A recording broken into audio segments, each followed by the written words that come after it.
আসসালামু আলাইকুম সবাইকে। জুম্মার নামাজ শেষ করে প্রেস মিটে এসেই সবাইকে সালাম জানালেন তানজিদ হাসান তামিম। বাংলাদেশ জাতীয় ক্রিকেট দলের অনুশীলন আর জুম্মার নামাজের সময়সূচি একই সময়ে হওয়ায় ক্রিকেট দল টিম হোটেল থেকে প্রথমে গিয়েছে মসজিদে। সেখানে সবাই একসাথে নামাজ আদায় করে এরপর একসাথে মাঠে এসেছে। দ্বিতীয় ম্যাচের আগে বাংলাদেশ দলের ব্যাপারে কথা বলেছেন শ্রীলঙ্কান কিংবদন্তি সনাত জয়সুরিয়াও। যে বিপর্যয়ের মুখে পড়েছিল বাংলাদেশ, সেই একই ঘটনা হতে পারে যে কোনো দলের সাথেও, বলেছেন তিনি।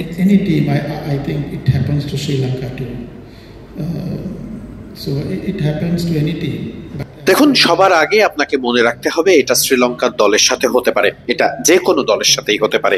সব থেকে গুরুত্বপূর্ণ এই সময়টাতে দলের ক্রিকেটারদের আত্মবিশ্বাস দেওয়া।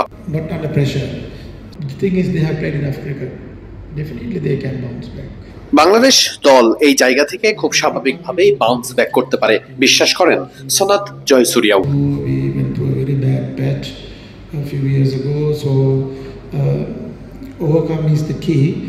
দেখুন, এমন সময় কিন্তু শ্রীলঙ্কাও কয়েক বছর আগে পার করেছে। সেই জায়গা থেকে ওভারকাম করাটাই মূল ব্যাপার।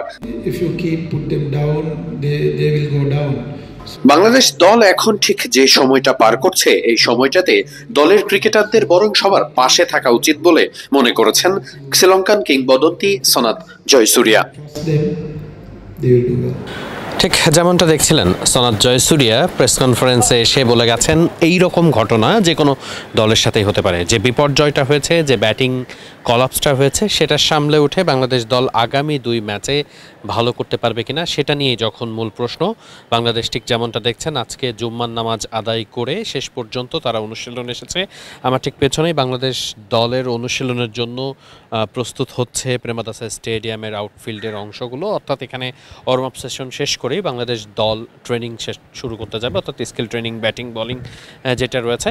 এবং তানজিদ হাসান তামিম তিনিও একটু আগে প্রেস মিটে এসেছিলেন এবং তিনি প্রেস মিটে এসে মূল ফোকাসটা আসলে যেই দিকে, যে আগামী যে 2 ম্যাচ আছে সেই 2 ম্যাচ তো বাংলাদেশের র্যাঙ্কিংয়ের জন্যও যেমনটা গুরুত্বপূর্ণ, ঠিক একই সাথে এই 2 ম্যাচ বাংলাদেশকে জিততেই হবে। আপাতত পরের ম্যাচটা বাংলাদেশ যদি জিততে পারে সেক্ষেত্রে এই সিরিজে টিকে থাকা সম্ভব হবে। তানজিদ হাসান তামিমও ঠিক সেটাই ফোকাস করেছেন। গত ম্যাচে আমরা জানি যে তিনি খুব দুর্দান্ত ব্যাটিংটা করেছিলেন, তবুও তার কাছে আসলে মনে হয়েছে যে তিনি দলের জন্য খেলতে পারেননি, কারণ তিনি যেহেতু সেট ব্যাটসম্যান ছিলেন, তিনি যদি আরও কিছুটা কন্টিনিউ করতে পারতেন তাহলে দল খুব সুবিধাজনক অবস্থানে থাকতো। বারবার তিনি এই কথাটাই বলেছেন। বাংলায় যখন তাকে প্রশ্ন করা হয়েছে তিনি একই উত্তর দিয়েছেন, শ্রীলঙ্কান মিডিয়া পার্সন যখন তাকে প্রশ্ন করেছেন তিনি সেই একই উত্তরটাই দিয়েছেন।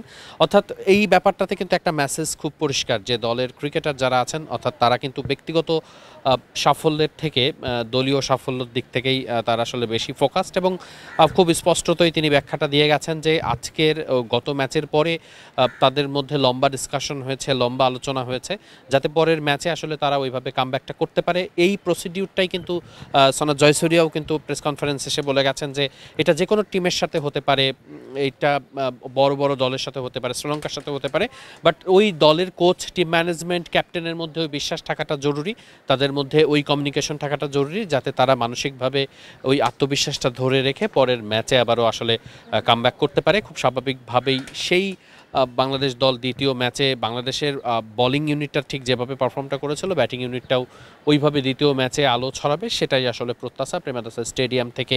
এটাই ছিল এখন পর্যন্ত আপডেট।